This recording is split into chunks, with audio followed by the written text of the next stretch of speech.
안녕하십니까. 권순장의 브릿지 권순장입니다. 오늘은 왠지 월초가 되면 이분을 만나 뵈서 이 선행지수가 어떻게 되는지를 물어보고 싶은 김영익 교수님을 모시고 앞으로 주식시장 경제 상황을 전반적으로 한번 부동산까지 포함해서 여쭤보도록 하겠습니다. 교수님께서 이렇게 선행지표를 많이 보시는데 예측 모델에서 앞으로의 경제 상황이 어떨 거라고 예측 모델이 나온 게 있으면 좀 알려주시겠습니까? 뭐 선행지수가 이번엔 조금 늦게 발표돼가지고요. 네. 어제 발표가 됐어요. 네. 어제 발표됐는데 이번에 발표되면서 선행지수를 좀 추세를 개편했습니다. 네. 그래서 과거의 선행지수가 다 달라졌는데요. 그런데 뭐 정점 저점은 뭐 같은 것 같습니다. 네. 그래서 어제 그 또 통계청에서 경기 순환 기준 순환일을 새로 설정을 했는데요. 네. 뭐 2020년 5월이 경기가 초점이다. 뭐 이 정도 발표했고요. 근데 선행지수가 중요한데 선행지수가 2021년 6월이 정점이었었어요. 이거는 같습니다. 그런데 제가 올해는 그래도 비교적 뭐 주식시장과 관련돼서 긍정적으로 보는 거는 이 선행지수 순환 변동치가 올 3월에 저점일 것이다. 그런데 이제 개편된 선행지수 가지고 좀 바꿔졌을까 이렇게 해봐도 또 다시 그 개편된 선행지수를 모델로 놓고 다시 해봐도 3월쯤이 저점으로 나오는데요. 시간을 좀 가지고 지켜봐야 될 것 같습니다. 그렇구나. 근데 저희들이 일반적으로 경제 생활을 하는 사람들은 이제부터 가면 갈수록 더 안 좋아질 거라고 생각을 하는데 이제 저점을 지났다라고 말씀을 이제 하시니까 이게 실물 경제랑 실제로 이렇게 돌아가는 경제랑은 좀 많이 다른 건가라는 이런 생각이 많이 들거든요. 실물 경제는 지금 굉장히 어렵죠. 그렇죠. 그런데 제가 말씀드린 거는 선행지수거든요. 그래서 선행지수가 2021년 6월에 정점이었는데요. 2021년 우리 경제 괜찮았었습니다. 뭐 삼성전자도 기업이 많이 늘어나고요. 선행지수는 경기 한참 선행합니다. 그런데 우리 경제가 뭐 작년 4분기 마이너스 성장했고요. 아마 1분기도 소비, 투자, 수출 뭐 좋은 게 하나도 없거든요. 맞아요. 1분기도 마이너스 성장할 겁니다. 그리고 최근에 그 한국은행이 발표하는 기업 실사 지수 같은 거 보면요. 대기업이 중소기업보다 더 나쁘다고 대답합니다. 그만큼 현재 경기는 어려운데요. 그런데 선행지수는 미래 경기를 나타내는 지표입니다. 그래서 올 3월 전에 제가 저점을 칠 거라고 보는 거는 올해는 경제가 나쁘는데 그래도 내년 어느 시점에서는 경제가 서서히 회복될 것이다. 그걸 기대하는 것이죠. 그 교수님의 방송을 이렇게 쭉 보다 보면 이제 미국은 연말쯤에 되면 금리를 내릴 가능성이 많다라는 얘기를 하시는데 최근에는 다음번에 0.5% 금리 더 올려갖고 금리를 미국이 계속해서 올리고 막 6% 이야기도 나오고 막 이러더라고요. 그런 이야기가 나오고 있는 이 시점에 교수님의 생각이 변하시거나 그러신 거는 없으신지? 저는 미국 경제 올해 2분기, 3분기 원래 주장한 대로 마이너스 성장할 것이다.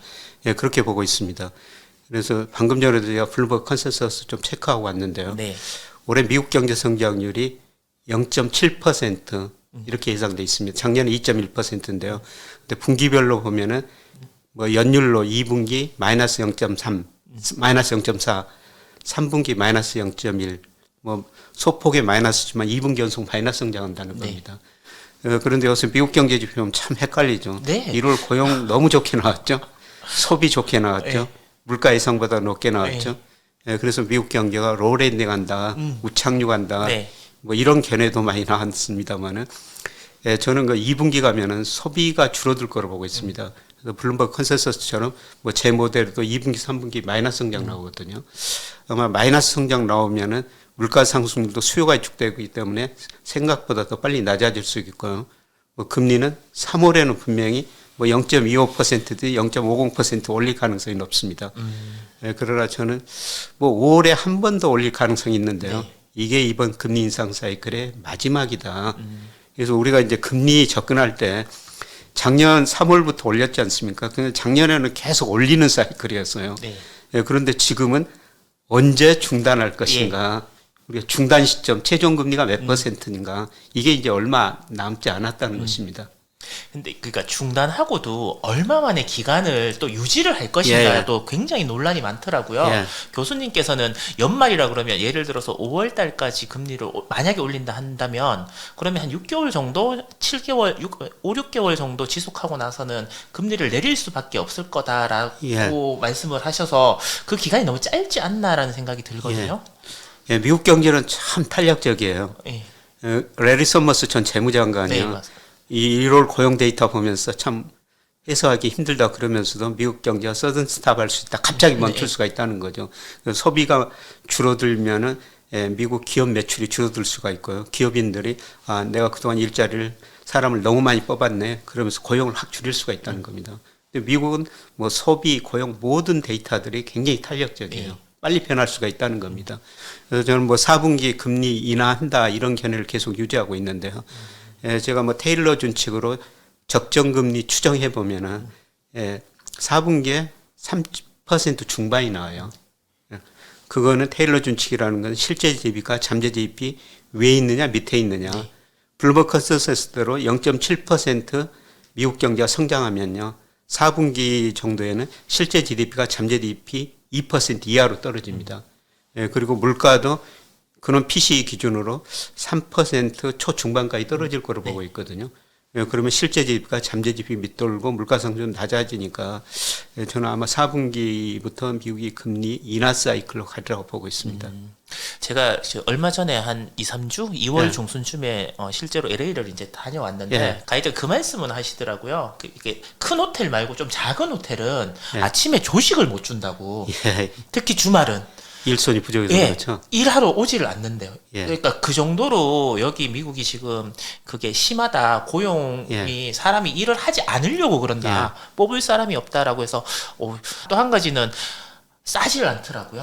코카콜라도 그렇고 나이키 신발이 싸다 그랬는데 뭐 세일하는 품목이 아니고서는 크게 싼지도 잘 모르겠고 그렇더라고요. 그래서 미국이 정말로 이렇게 고용이나 아니면 물가나 이런 게 비싸다는 걸 제가 느끼고 와서 잘 안 떨어질 것 같다. 특히 물가는 이런 생각이 들더라고요. 근데 저는 뭐 현장에 가서 보셨으니까 더 뭐 현장 경험이 더 중요합니다만 제가 지표로만 보면은 조만간 미국 소비가 많이 감소할 것 같습니다. 왜 그러냐면은 미국 가계 저축률이 작년에 3.7%였어요. 연평균. 그런데 장기적으로 2000년부터 2019년까지 2020년의 예외적인 경우니까요. 평균이 5.9%거든요. 과거 평균보다 저축률이 훨씬 낮고요. 이 3.7%가 언제적 수준이냐면 2007년 미국의 글로벌 금융위기 바로 직전이었죠. 그때 3.5%였습니다. 2007년 이후로 가계저축률이 가장 낮아졌다는 거죠. 가계저축률이 낮아졌다는 것은 미국 사람들이 그동안 정부가 준 돈, 그다음에 자기가 모은 돈 다 써버리고 있다는 겁니다. 이제 쓸 돈이 없다는 것이죠. 그러려면은 일하러 나가야 되죠. 아니면 소비를 줄일 수밖에 없습니다. 그래서 미국 그 실업률이 뭐 1월 달에 3.4%로 거의 54년 만에 최저치 기록했는데요. 아마 2월부터는 실업률이 계속 오르리라고 보고 있습니다. 그래서 다음 주 금요일 날 미국 1월 고용 동향이 발표되는데요. 일단 컨센서스는 3.5%인데 저는 뭐 계속 이제 실업률이 올라가라고 있습니다. 미국 사람들 쓸 돈이 없으니까 이제 일하러 나와야 된다는 거죠. 혹시 중국이 이제 2월달 PMI 제조업 지수를 발표하고 나서 이제 그러니까 사람들이 또 하는 얘기는 중국 경기가 저렇게 좋아서 중국이 모든 원자재나 이런 걸 이제 뭐 원유들 이렇게 사서 물가가 또 생각보다 덜 떨어지는 거 아닌가 또 이런 의견을 피력하시는 분들이 계시더라고요.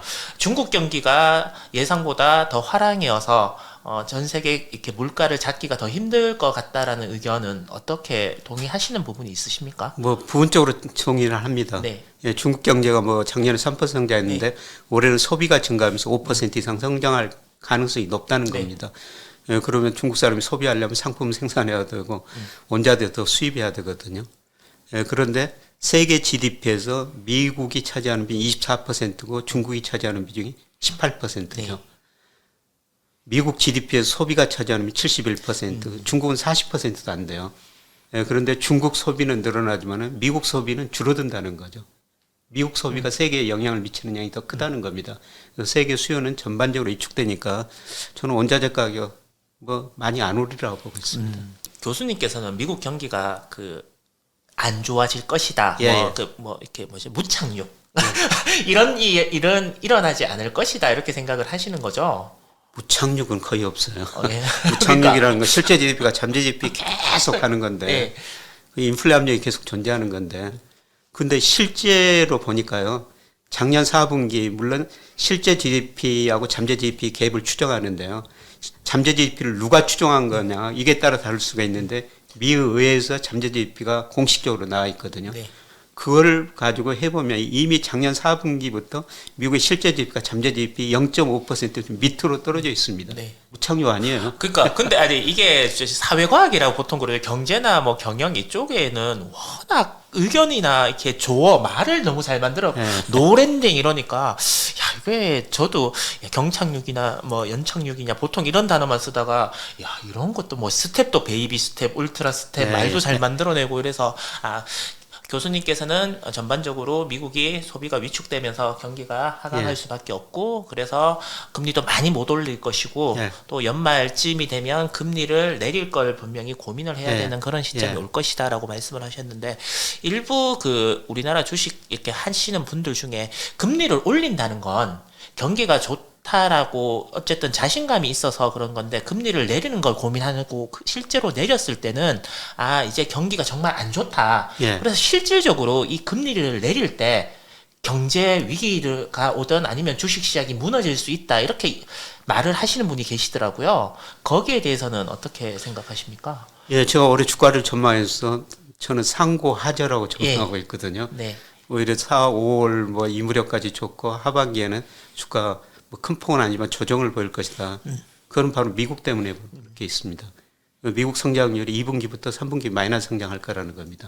예, 그러면은 실물 충격이 한번 올 거라는 것이죠. 예, 그래서 그렇게 되면 미국도 금리 인하하고 금리 인하하면은 야 경제가 나빠서 금리 인하하겠구나. 뭐 이런 식으로 주시하는 저는 단기적으로 부정적으로 작용하리라 보고 있습니다. 그게 큰 뭐 이렇게 예를 들어서 금융 위기를 불러오거나 물론 그런 것들은 여러 가지 변수가 필요하겠지만 아니 제가 그분이 작년에 주식이 안 좋을 거라는 걸 맞추시고 또 이번에는 금리를 내리면 큰 위기나 이런 것들이 동반돼서 올 가능성이 있기 때문에 주식 투자를 조금 기다렸다가 미국이 금리 인하할 때쯤 많은 돈이 들어가는 게 그래도 투자하는 좋은 아이디어다 개인이 이렇게 이제 말씀을 하시더라고요. 또 거기에 또 동의하시는 분들이 또 계시는 것 같고 그래서 교수님은 그러니까 큰 위기 뭐 이런 건 모르겠지만 그냥 어느 정도의 뭐 주식 시장의 뭐 혼란이나 이런 부분들은 올 수 있다라는 말씀이신 거죠? 예, 뭐 큰 얘기는 아니라고 보고 있습니다. 근데 2008년하고 지금 미국하고 뭐 크게 다른 것 중 하나가요. 2007년에는 미국의 가처분 소득의 가계부채가 130%가 넘었습니다. 그런데 제가 소비가 좀 일축될 수 있다고 말씀드리면 크게 이축은 안 될 거라고 보는 거는요. 지금 가처분 소득에 비해서 가계부채가 105% 정도 과거보다는 소비자들이 상당히 양호합니다. 그래서 아주 급격한 위기는 안 올 텐데요. 그런데 어떻든 소비가 줄어들면서 아마 2, 3분기는 마이너스 성장하고 그리고 경기 침체가 하더라도 과거에는 정부가 돈을 많이 썼고 그 다음에 중앙은행이 돈을 많이 풀었는데 이 정책은 분명히 한계가 있는 게 사실이에요. 그래서 과거처럼 뭐 V자형 회복이나 급격히 높은 성장은 기대하기 힘들고요. 뭐 이번에 침체 겪고 나서도 안만한 회복이라고 보고 있습니다. 그래서 저 뭐 제 견해가 아니라 블룸버그 컨센서스 뭐 세계적인 블룸버그 미국 경제 전문가들 모아놓고 거의 중간값인데 올해 0.7 내년에도 1.2%예요. 굉장히 낮은 성장이죠. 그러면 이제 또 위기를 또 이제 고민하시는 분들, 야, 저 일본이 요즘 저게 불안하다. 덩어리도 크고 저렇게 계속 금리를 저런 식으로 묶어두기가 과연 힘들지 않겠느냐. 일본 뭐 이제 은행 총재도 바뀌는 이 시점에 혹시 일본에서 저 금리나 이런 것들을 잘못 이제 만져서 접근을 해서 큰 채권발 위기가 올 가능성은 없느냐라고 또 걱정하는 분들이 계시거든요. 일본 GDP가 1994년에는 세계에서 차지하는 비중이 18%였어요. 그런데 2021년에 5%로 떨어졌거든요. 뭐 5%도 굉장히 높은 수준이죠. 우리가 세계에서 차지하는 비 1.9%니까요. 그런데 일본 사람들이 저는 급격한 변화는 저는 싫어하는 사람이라고 생각하고 있습니다. 그래서 우에다 지금 총리가 일본 그 외 청문회도 하고 있고 그러는데 그런데 과거 통화 정책에서 크게 벗어나지는 않을 것 같아요. 그래서 일드 커브 컨트롤 ICC라고 그러지 않습니까? 그게 10년 국제 수익률이 0%로 묶어놨다가 0.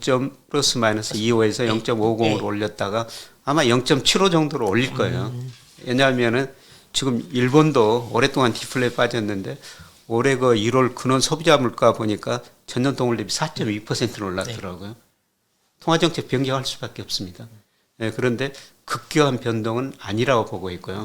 뭐 0.75 한 번 올리고 그 다음에 뭐 1%까지 뭐 이렇게 변동 범위를 좀 확대할 가능성이 있는데요. 뭐 그렇게 되면은 저는 엔화가 상당폭 강세가리라고 보고 있어요. 그렇지 않아도 세계 가장 큰 손이 일본의 금융시장 큰 손이 일본의 보험회사들이거든요. 근데 일본 보험회사들이 미국 국채사, 호주 국채 샀는데요. 해외 국채 살 때 한해지를 하거든요. 한해지 비용을 고려하니까 오히려 일본 국채 수익률이 굉장히 낮은데도 불구하고 자기네 국채 산 게 상대적으로 이익이 좋더라는 겁니다. 그래서 이미 일본 보험회사들이 미국 국채, 호주 국채 팔고 있어요. 근데 예를 들어가지고 일드컵 컨트롤 좀 안 해가지고 일본 국채 수익률 10년째가 0.5%, 0.75, 1% 간다면요. 일본 보험회사들 자기나 국채 사죠. 저는 N이 큰 폭 강세하리라고 보고 있어요. 엔화의 강세를. 알겠습니다. 집에 엔화 조금 있는데 그러면 일본 가지 말고 계속 들고 있어야 되겠다.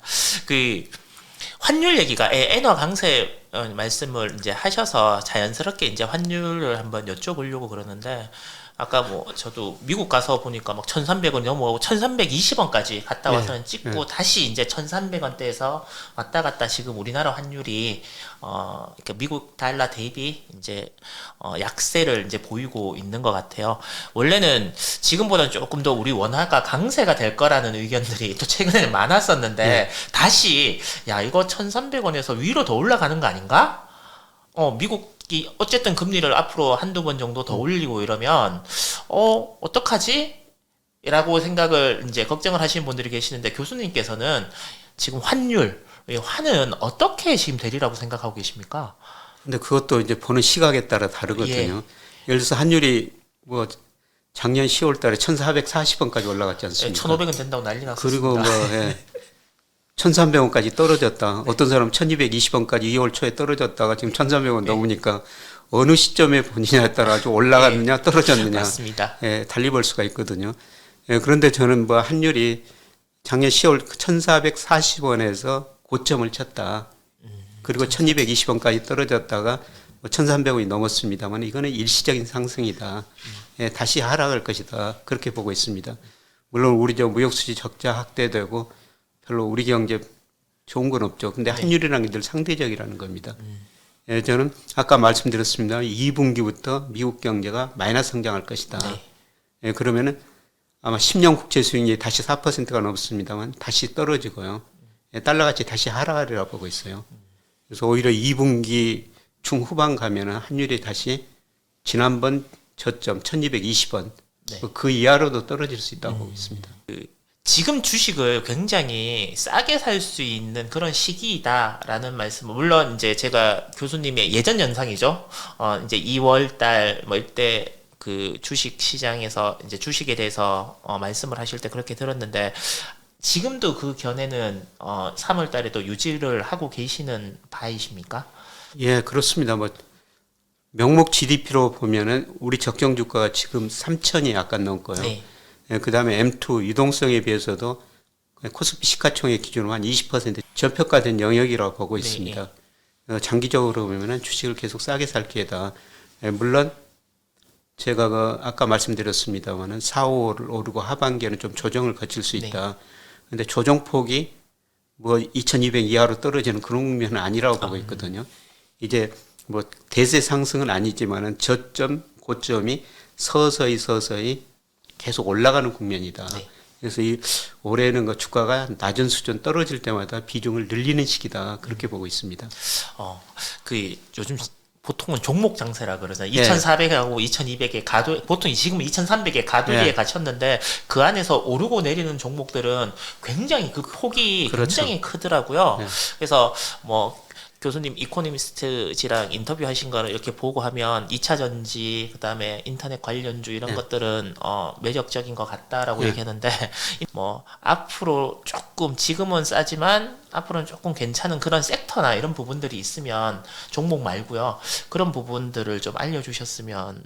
저는 2차 전지 지금도 비싸지만은 예. 추세라고 생각하고 진짜요? 있거든요. 많이 올라가지고 떨어지겠지만은 앞으로 이익을 엄청 낼 거라고 보고 있습니다. 뭐 세계 전기차 시장 점유율 침투율이라고 그러죠. 네. 이제 겨우 10% 넘었어요. 아. 중국은 25% 세계에서 가장 빨리 앞서가지만 이제 10%라는 겁니다. 네. 앞으로 90%가 남아 있다는 거죠. 예, 그래서 지금 이익 밸류에이션 하면 가대평가됐는데요. 앞으로 2, 3년 저는 애널리스트 예상한 것보다 이익이 훨씬 더 많이 늘어나리라고 보고 있습니다. 예, 그래서 저는 2차 전지 뭐 저도 많이 가지고 있습니다만은 이렇게 많이 올라서도 뭐 전혀 팔고 싶은 생각 아직은 없습니다. 물론 더 떨어지겠죠. 그럴 때마다 저는 저 비중 축소보다는 늘릴 생각을 하고 있고요. 예, 그 다음에 뭐 반도체 경기 네. 지금 굉장히 어렵죠. 뭐 삼성전자 같은데 올해 뭐 1, 2월 달에 보면 디램 분야에서 뭐 상당히 큰 폭 적자를 내고 있다 이런 보도들도 나오는데 굉장히 어렵습니다. 예, 그런데 아마 1분기, 2분기가 저점이라고 보고 있거든요. 예, 그래서 이럴 때 뭐 반도체 주식, 특히 삼성전자 주식도 뭐 사모해야 된다. 예, 그렇게 지금 보고 있습니다. 요즘 AI랑 그러면 로봇 관련 부분도 앞으로 성장성은 굉장히 크다라고 얘기하는데 예. 이익을 나는 회사를 제가 우리나라에서 아직까지 보지를 못했는데 그런 관점, 앞으로 로봇이랑 AI도 계속해서 더 커지면 그것도 지금 비싸지면 또 사면 안 되나? 그 2차 전지와 똑같 비슷한 추세는 생각으로 같다고 생각하고 예. 있습니다. 예. 근데 2차 전지는 조금 더 구체적인 성이 있는데요. 네. 로봇은 좀 구체성은 조금 더 덜하죠. 앞으로 어떤 식으로 전개될지 우리가 세계적인 경쟁력을 가지고 있는지. 예, 그런데 뭐 미국 가보시다 알겠지만 우리가 저는 미국보다 잘한 게 크게 두 가지라고 보고 있거든요. 아까 말씀드린 2차 전지. 우리가 세계적인 제일 경쟁력을 가지고 있지 않습니까? 반도체. 우리가 미국보다 훨씬 더 잘 만들어냅니다. 네, 맞습니다. 두 가지는 우리가 미국보다 잘한 것이다. 예, 그런데 로봇, 뭐 AI 이런 거는 앞으로 불확실성이 존재하는데요. 네. 예, 저 로봇주 좀 가지고 있습니다. 예, 제가 뭐 공장에 가보든지 울산 포항에 있는 공장에 가보든지 거의 다 로봇이 일하고 예. 앞으로 서비스업에서 많은 일을 로봇이 해줄 거예요. 네. 예, 그래서 연초에 그 로봇 어떤 증권회사 자료를 보면서 좀 공부를 했거든요. 네. 뭐 그 중에 뭐 5개 종목을 추천해 놨는데요. 제일 위에 거 한번 제가 가지고 있어야지 공부를 하죠. 그래서 한번 그 제일 위에 있는 추천 종목을 한번 사봤더니 뭐 2달 사이에 170% 올랐어요. 뭐 비중이 많이 있으신 비중은 거는- 안 하죠. 예, 그런 것들은 제가 1,000만 원 이하로 사거든요. 예, 공부하기 위해서 산 거니까. 예, 그런 거 보면서 물론 약간의 거품이 생기는 생기는데 이것도 2차 전지처럼 추세라고 봅니다. 예, 저는 뭐 거시경제를 공부하기 때문에 큰 흐름을 보거든요. 네. 예, 그래서 예를 들어 가지고 저는 뭐 기술적 지표는 거의 안 봅니다. 기술적 지표 본다면은 연봉을 봐요. 연봉, 예. 월봉도 아니고 월봉도 아니고 예. 연봉도 매년 저점 고점이 올라가는 주식. 이게 장기적으로 성장 주식이거든요. 네네. 예. 저 지난번에 교수님을 이제 만나 뵀을 때는 연 평균 수익률 목표가 보통 한 4% 정도 되고 배당주 위주 통신주나 이런 것들에 투자를 많이 하셔서 전혀 그쪽으로는 또 별로 관심이 없으신 줄 알았는데 뭐 로봇이나 아니면 2차 전지 관련주에 투자를 하시고 또 거기에서도 공부를 하신다 그러시니까 약간 선입견 같은 것들이 있었지 않나라는 생각을 또 이제 하게 돼요. 아니 그거는 저는 뭐 투자라는 거는 네. 이용과 수익률의 적절한 관리라고 보고 네. 있거든요. 작년에 제가 주가가 계속 떨어진다고 말씀을 네. 드렸고 떨어진다고 봤기 때문에 덜 떨어질 주식을 사야 되죠. 네. 예, 그게 KT 같은 네. 주식이었죠. 그래서 작년에 보면 오히려 KT가 올랐지 않습니까? 네. 배당도 받고. 네. 예, 그런데 올해는 저는 KT 사라고 말씀을 한 번도 안 드리고 맞습니다. 있거든요. 예. 저 줄였어요. 예. 예, 그 돈 가지고 2차 전지 사고 삼성전자 주식을 사고 있는 겁니다. 네. 올해는 예, 주가가 저평가됐고 장기적으로 보면은 올해 내년 그 저점 고점이 올라가는 국면이다.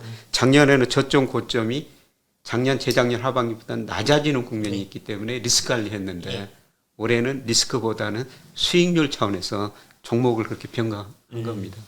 알겠습니다. 우리나라 이렇게 하면 항상 교수님께서 야, 우리나라는 수출을 많이 하는 나라고 또 세계 경제의 풍량계 그리고 동굴 속의 카나리아 같은 그런 역할을 한다라고 그러는데 우리나라에서 누구나 다 이제 인정할 수밖에 없고 심각한 문제로 받아들일 수밖에 없는 게 이제 출산율.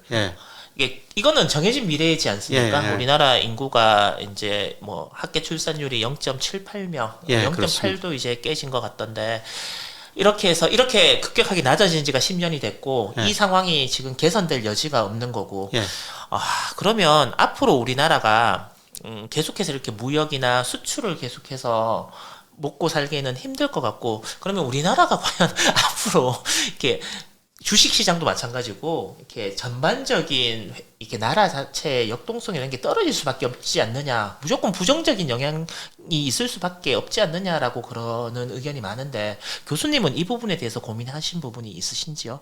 역동성 많이 떨어지죠. 예, 특히 역동성이라는 게 우리 잠재 성장률 보면 되거든요. 네. 우리 잠재 성장률이 80년대 10%에서 지금 2%고요. 머지않아 1% 후반으로 진입하고 2030년 가면 1%로 떨어질 거예요. 그거는 말씀하시는 인구가 감소하면서 노동력이 감소하고 그다음에 우리 기업들이 자본 수당 많이 축적했기 때문에 투자도 많이 안 할 겁니다. 그래서 우리 잠재 성장률이 2030년 가면은 1% 안팎으로 떨어집니다. 역동성이 크게 떨어지는 경제죠. 그리고 우리가 지금 경상수지가 흑자가 많이 났다고 줄어들고 있거든요. 왜 그러냐면 인구 고령화 때문에 생산 연령은 상대적으로 줄어들고 소비 연령은 늘어나요. 소비 연령이 늘어나니까 저축률은 낮아지고 상대적으로 저축률 투자율 갭이 줄어들면서 경상수지 흑자폭은 줄어들 수밖에 없죠. 그런데 이런 의미에서 저는 금융이 굉장히 중요하다고 생각하고 있습니다.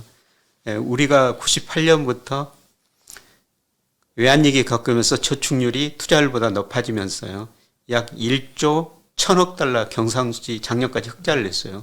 그 돈 가지고 우리가 뭘 했냐면은 해외 직접 투자도 했지만은 해외 증권, 주식 채권을 엄청 샀어요.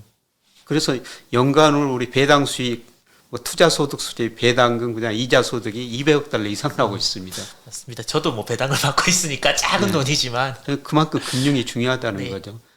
그리고 실물 경제는 상대적으로 축소되지만은 마샬 K라고 그러죠. 분모에 있는 명목 GDP가 잘해야지 3% 성장할 텐데요. 실질은 2%고 상대적으로 유동성은 그만큼 안 줄어들거든요. 유동성이 풍부한 나라가 된다는 겁니다. 그래서 저는 주식시장은 상대적으로 그래도 실물 경제에 비해서는 상대적으로 역동적이다. 이렇게 보고 있습니다.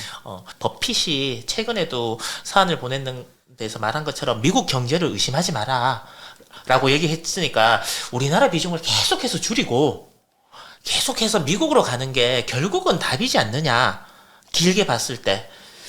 아주 길게 봤을 때는 그게 답일 수가 있는데요. 물론 버핏이 훨씬 더 훌륭한 분입니다만은 그런데 지난 40년 사이클을 보면요. 10년은 우리나라가 좋았다, 10년은 미국이 좋았다, 이런 사이클이 계속 반복됐어요. 예를 들어서 1980년에서 89년까지는요. 우리 코스피가 올 평균 2% 상승했습니다. 올 평균 2%라면 굉장히 높은 수익이죠. 미국은 1%였어요. 그런데 80년대 우리가 그렇게 많이 올랐던 건 그때 우리 경제가 역동적이었고 특히 80년대 말에 3조 원이 있어가지고 수출 중심으로 연평균 86년, 88년 12% 성장했거든요. 근데 90년대는 미국에서 IT 혁명이 있어가지고 90년대 미국 주가가 우리 주가보다 2배 이상 좋았습니다. 근데 2000년에 미국 IT 거품 붕괴되면서 2000년에서 2009년까지는요. 우리 주가가 미국 주가보다 훨씬 좋았어요. S&P 500 평균 수익률이요. 2000년에서 2009년까지 마이너스 0.09%였습니다. 10년 동안 미국 주가가 떨어졌다는 거죠. 그리고 2010년에서 2019년까지는 미국이 우리보다 훨씬 더 많이 올랐죠. 근데 최근 10년만 보신 분들은 미국 주가가 좋다고만 하는데요. 이런 10년 단위로 사이클이 있었다는 거죠. 근데 앞으로 10년은 저는 우리나라라고 보고 있습니다. 달러 사이클하고 굉장히 비슷하거든요. 달러 가치가 강세일 때 미국 주가가 좋았고 달러 가치가 하락할 때 우리 주가가 좋았었어요. 그런데 저는 미국 대내 불균이 워낙 심하기 때문에 이미 달러 가치가 114에서 정점을 치고 계속 하락하는 국면이다. 그래서 세계의 자금 흐름 보면요. 주식형 펀드 자금 흐름 보면 미국으로 돈이 거의 안 들어가요. 일부 유럽으로 들어가고 중국, 우리나라, 대만 쪽으로 계속 들어오고 있습니다.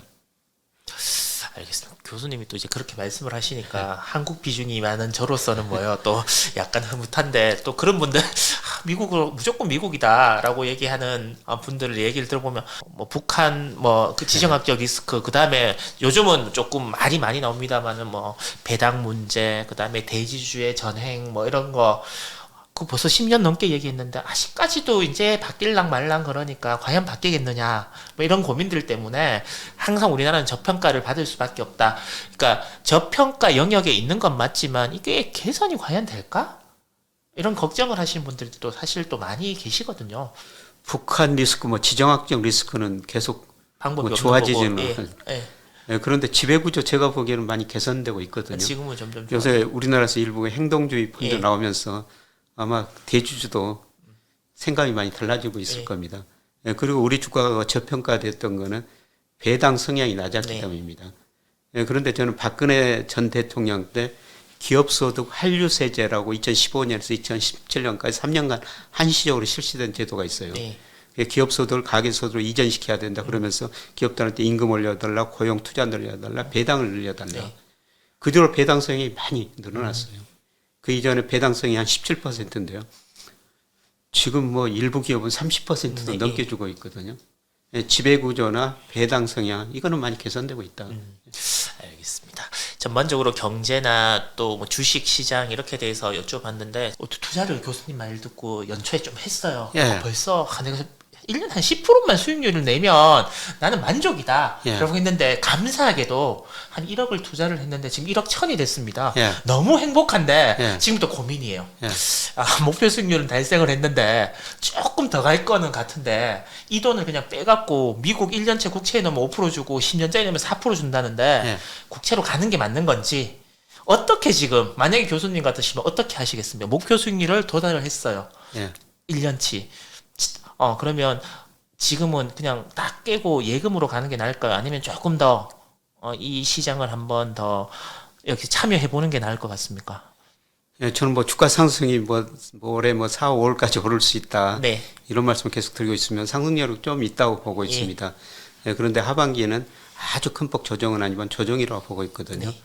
뭐 저도 시점의 문제이지 지금 주식 비중을 거의 100% 풀로 지금 제가 가지고 있는 거지 주식을 사놓고 있거든요. 그런데 앞으로 점차 줄이고요. 그걸로 채권을 살 생각입니다. 채권은 그러면 미국 채를 사시는 아닙니다. 우리나라 국채를 살 거라고 보고 있는데 왜냐하면 환율을 좀 고려해야 되거든요. 저는 뭐 장기적으로 달러 가치 하락이라고 보고 있기 때문에 우리 국채를 사되 제가 작년에는 만기가 긴 장기 국채 10년짜리를 사라고 말씀을 드렸는데요. 저는 금리 인상 사이클이 조만간 종료될 것이다. 그러면 단기 채권 수익률이 더 많이 떨어지리라고 보고 있습니다. 그래서 예를 들어서 뭐 3년짜리 이런 것들을 좀 많이 살 생각입니다. 안전한 투자를 하고 싶은데 통신주랑 뭐 이렇게 금융주 가려 그러니까 규제 산업 뭐 하지 말라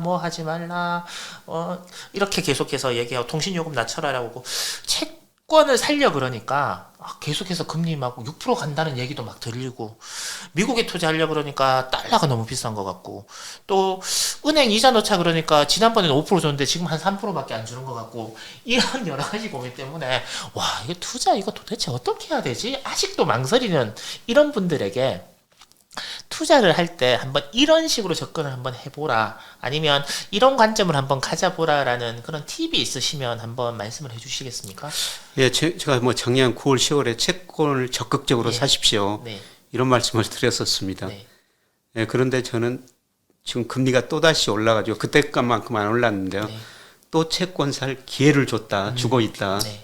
뭐 금리가 여기서 조금 더 오를 수 있습니다만은 예, 저는 내년 우리 경제 성장, 물가 상승률 고려했을 때 금리 많이 못 오르라고 보고 있어요. 내년으로 갈수록 금리 더 떨어질 거라고 보고 있습니다. 예, 또 채권을 살 기회다. 예, 그리고 주식은 뭐 올 상반기에는 제가 좀 비중을 늘리라 이런 말씀을 드렸습니다만은 하반기에는 좀 비중 줄이시고요. 하반기에는 채권을 좀 많이 가지고 계시는 게 좋을 것 같습니다. 교수님은 그러니까 절대로 마이너스 수익률을 내지 말자라는 게 예. 버핏하고 똑같은 이제 그 이게 원칙이신데 한 1년에 한 4% 정도의 수익률 목표를 하신다고 그러셨잖아요. 예. 근데 올해 같은 해는 예. 사실 욕심이 조금 더 나지 않습니까?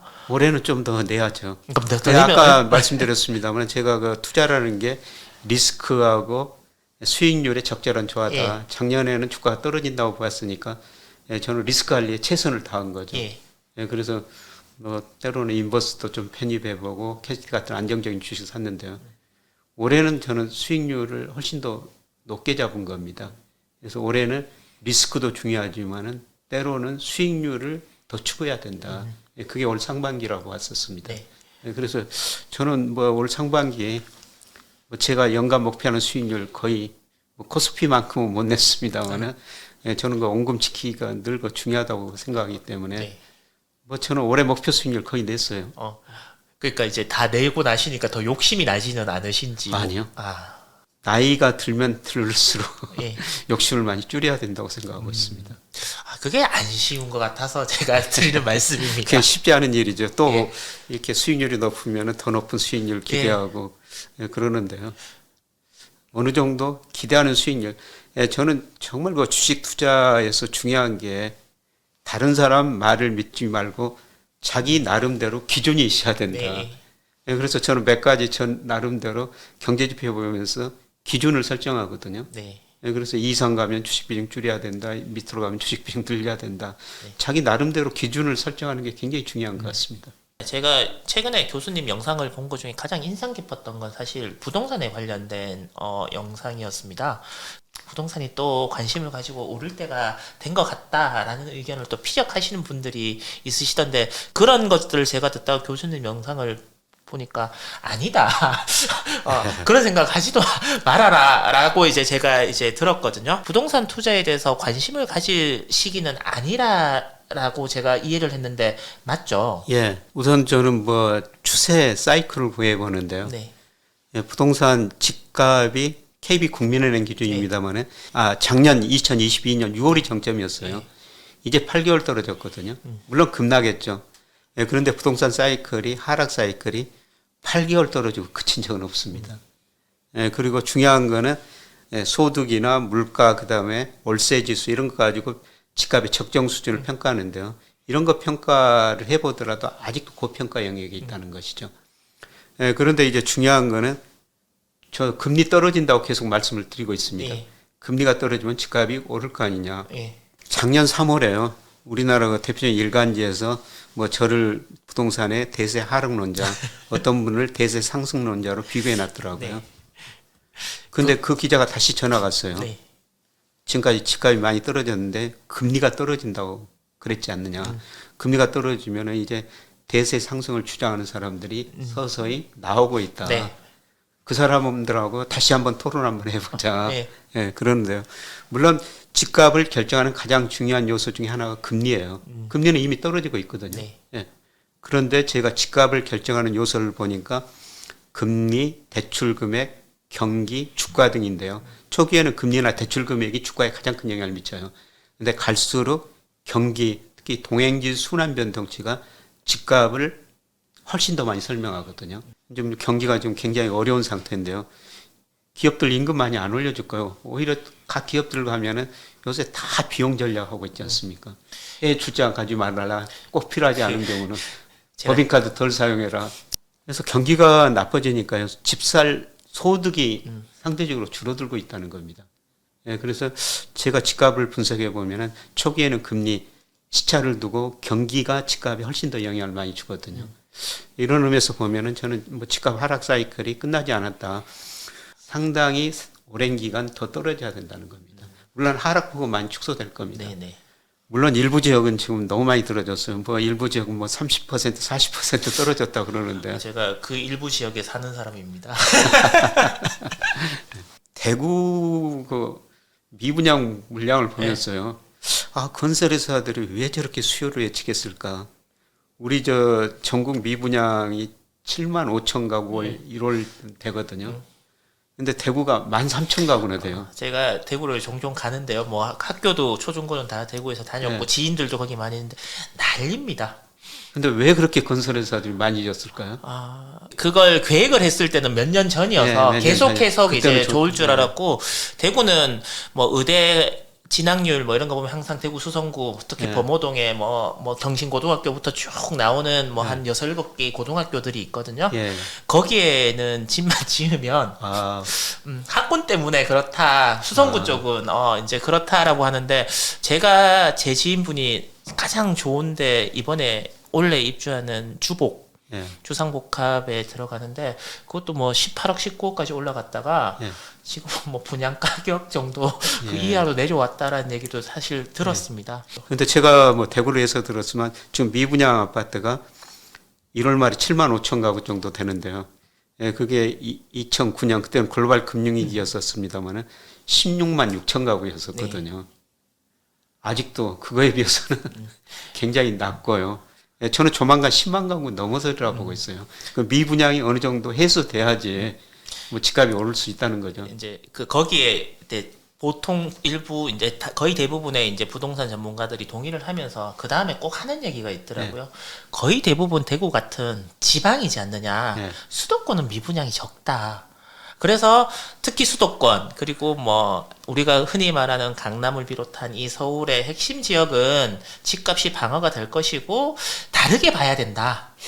이렇게 또 주장을 하시죠. 저도 이제 부동산 전문가 다 돼갑니다. 하도 많이 들어서. 뭐 장기적으로 보면 강남 같은 데 계속 오를 수가 있죠. 예, 그런데 떨어질 때는 2009년 10년 무렵에요. 강남 아파트 30% 가까이 떨어졌어요. 이 공급이 비탄력제니까 수요 상황에 따라 가격 변동이 굉장히 심하거든요. 예. 저는 뭐 요새 정부에서 계속 규제 안 하고 있습니다만은 서울 강남 상구, 용산구는 아직도 집값이 높다고 규제 안 했죠. 결국은 그 규제까지 풀 거라고 보고 있습니다. 아직 멀었다는 거죠. 예. 알겠습니다. 근데 제가 교수님 그 영상 이렇게 얘기를 이렇게 쭉 들으면 거의 대부분 저도 사실 동의하거든요. 너무 집값이 비싸서 젊은 사람들이 집 살 의욕을 잃어버리고 또 내가 우리 가구가 열심히 벌어서 진짜 뭐 한 10몇 년이 아니라 거의 20년이 넘어야 이 집을 살 수 있는 10원도 안 쓰고 이런 구조 자체는 잘못된 거 아닌가라는 부분에서 이제 동의를 하는데 이제 조금 우리나라 사람들이 부동산으로 이렇게 해서 계속해서 자산을 축적해 왔는데 과연 소비재로 인식하는 그런 날이 올까? 라는 부분에 대해서는 과연 그럴까? 저부터도 이런 생각을 집값이 너무 비싸다는 생각을 하는 저부터도 뭐예요. 그래도 자산 축적의 수단이지 라는 생각을 아직까지 못 버리고 있거든요. 뭐 조금 더 남아 있는 것 같습니다만은 아주 장기적으로는 좀 생각을 저는 바꿔야 된다고 생각합니다.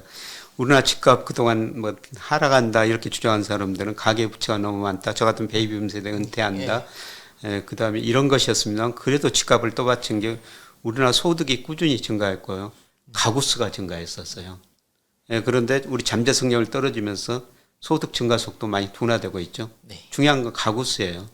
서울의 경우 통계청 추계에 따르면요. 2029년이 정점입니다. 2029년. 앞으로 몇 년 더 남았어요. 그 사이에 한 번 더 오를 겁니다. 그런데 부동산을 결정하는 모든 요인 중에서 이제 가구 수마저 감소한다는 겁니다. 그렇게 되면은 뭐 일부 강남 같은 데는 수요가 늘어가지고 계속 또 떨어졌다 오를 수가 있지만은 저는 전체적으로 보면은 과거와는 또 달리 생각해야 된다. 집도 그냥 단순히 사는 거다. 우리가 소비재로 생각해야 된다. 그렇게 보고 있습니다. 그리고 주택연금도 충분히 활용해야 되고. 그래서 저는 주택연금 어르신들 뵐 때마다 그 충분히 좀 활용하십시오.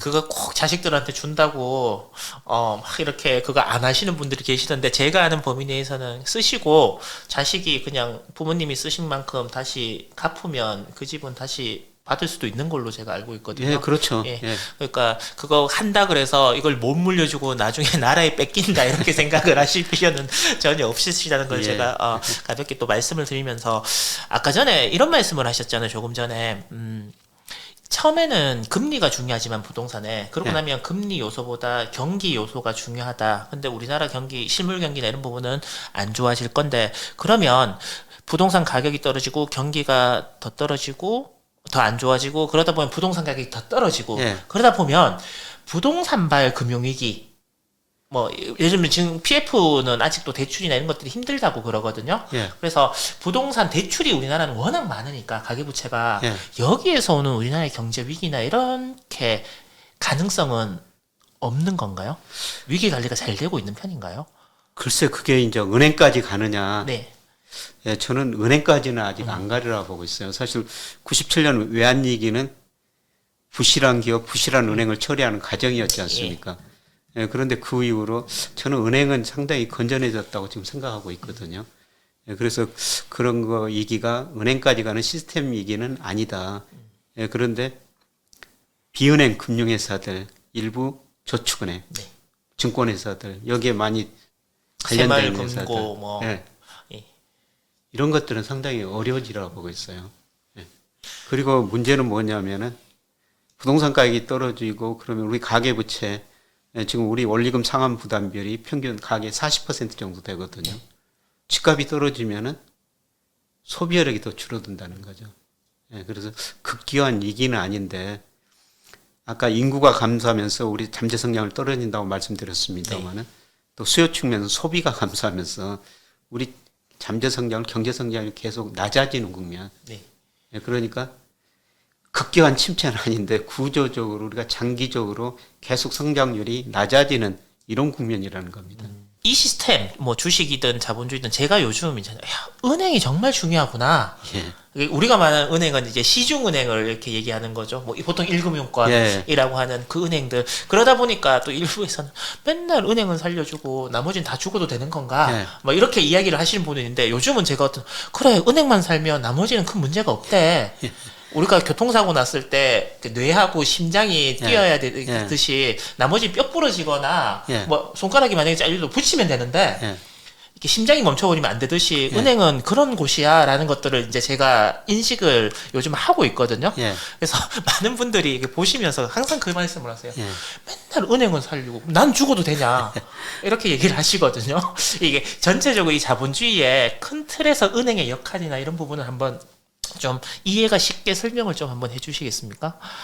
뭐 거시경제 공부하면서 네. 우리가 저 피가 잘 돌아야지 우리가 네. 살고 건강할 수 있지 않습니까? 그 피의 실물하고 금융을 연결시키는 일을 하는 게 은행이죠. 예. 그래서 은행은 절대적으로 필요한 존재입니다. 예, 그런데 요새 이제 문제가 되는 거는 뭐 왜 은행만 살리냐 아까 말씀하셨습니다. 근데 97년 외환위기 때 우리 은행 14개가 없어졌어요. 경쟁력 있고 이제 구조조정 161조 공적 다음 해가지고 뭐 은행은 일부 은행 저렇게 살려놨습니다만은 사실 은행 없는 자본주의는 상상할 수가 없는 것이죠. 예, 그런데 최근에 작년에 은행들이 엄청나게 이익 냈다고 그러지 않습니까? 그래서 별로 하는 일도 없이 돈 받아가지고 뭐 이자 받아가지고 돈 많이 벌었다 그런 비판도 있는데요. 뭐 부분적으로는 맞는 이야기도죠. 어려울 때 정부가 공적 자금 투입해가지고 은행을 살렸고 은행은 공공재는 아니에요. 근데 어느 정도 공적 성격은 가지고 있는 거죠. 왜냐하면 은행이라는 거는 정부가 허가를 해줘야지. 허가 산업이에요. 다른 기업하고는 완전 다르죠. 네, 다르다는 거죠. 네, 그래서 그렇게 은행이 많은 이익 내는 거는 바람직하지 않고요. 은행이 이익을 많이 냈다는 거는 결국은 대출 금리가 높든지 예금 금리가 낮든지 둘 중에 하나거든요. 대출 금리가 높다는 거는 대출은 주로 기업들이 하니까 기업들이 이자 부담을 많이 했다는 거고요. 그다음에 예금 금리가 낮다는 건 주로 예금은 가계가 하지 않습니까? 가계나 기업 이익을 은행이 상대적으로 더 많이 가져갔다는 그런 의미가 되겠습니다. 이런 의미에서 보면은 뭐 은행이 저는 지나치게 많이 이익 내는 거는 바람직스럽지 않다. 은행이 많이 이익을 내서 주주들한테 배당을 많이 해주는 거는 어떻습니까? 그러니까 그 정도의 차이에 대해서 항상 논쟁이 있는 것 같아요. 그렇죠. 그런데 아까 은행은 제가 뭐 허가 산업이다. 그렇기 때문에 주주하고 일반 고객 예. 둘 다 고려를 해야 된다는 거죠. 예, 저는 일반 기업 같으면은 네. 이익 많이 나와서 주주한테 많이 네. 환원해 주는 게 좋다고 생각해요. 네. 예, 그러나 은행은 일반 기업하고 성격이 좀 다르다. 그 은행이 패러독스라고 해서 돈 없는 사람한테는 돈 빌려준다 그러고 그러니까 돈이 필요한 사람은 돈 안 준다 그러고 돈이 신용이 되게 좋은 사람한테는 싸게 주고 돈 많은 사람한테는 돈이 없는 사람한테는 비싸게 빌려준다라고 하는 이 구조 자체가 크게 변할 가능성은 사실 없지 않습니까? 그거는 변할 가능성이 거의 없죠. 없죠. 예. 은행이라는 거는 신용 아닙니까? 예. 신용. 그래서 저희 학생들한테 강의하면서요.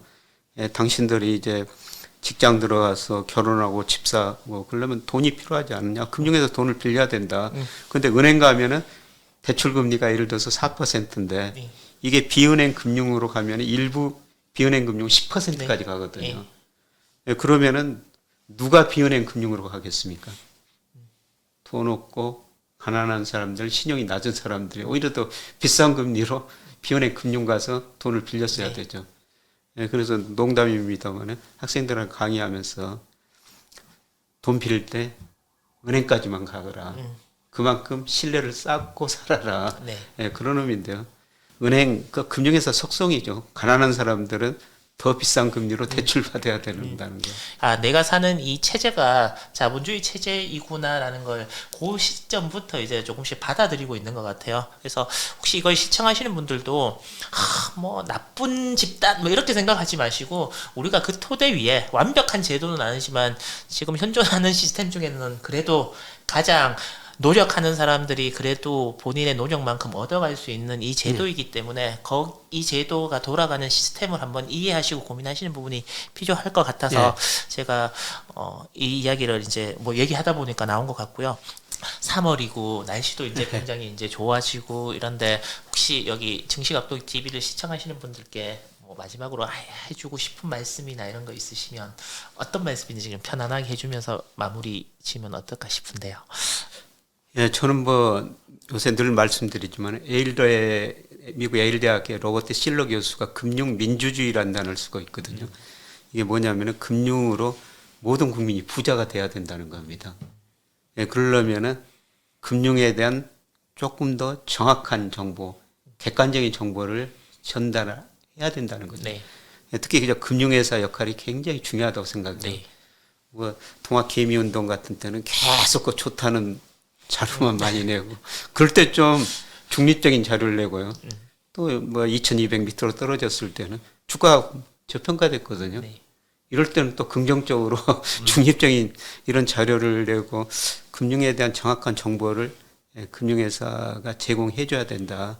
그런 식으로 보고 있고요. 저는 뭐 장기적으로 계속 말씀드렸으면 우리 주가가 저평가형에 있다는 것이죠. 물론 제가 하반기 조정을 보인다고 말씀드렸지만 그 조정을 보일 때 또 주식 비중을 늘려야 된다는 겁니다. 그래서 아쉬운 거는 우리가 코스피가 3,000 넘었을 때 뭐 그때는 제가 여러 가지 경제 변수로 평가하면 20, 30번 가대평가됐거든요. 네. 정말 많은 분들이 주시장 관심 가졌죠. 네. 근데 지금 저평가형에서 더 주식시장에 관심을 가지셔야 된다는 겁니다.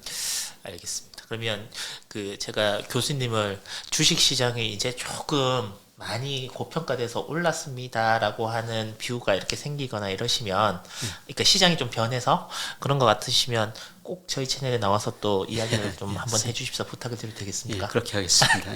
감사합니다. 올해 농사도 풍년이 되시길 꼭 기원드리겠습니다. 여러분 시청하신 여러분의 자산도 뭐예요? 풍성하게 풍년이 되시길 바라겠습니다. 고맙습니다.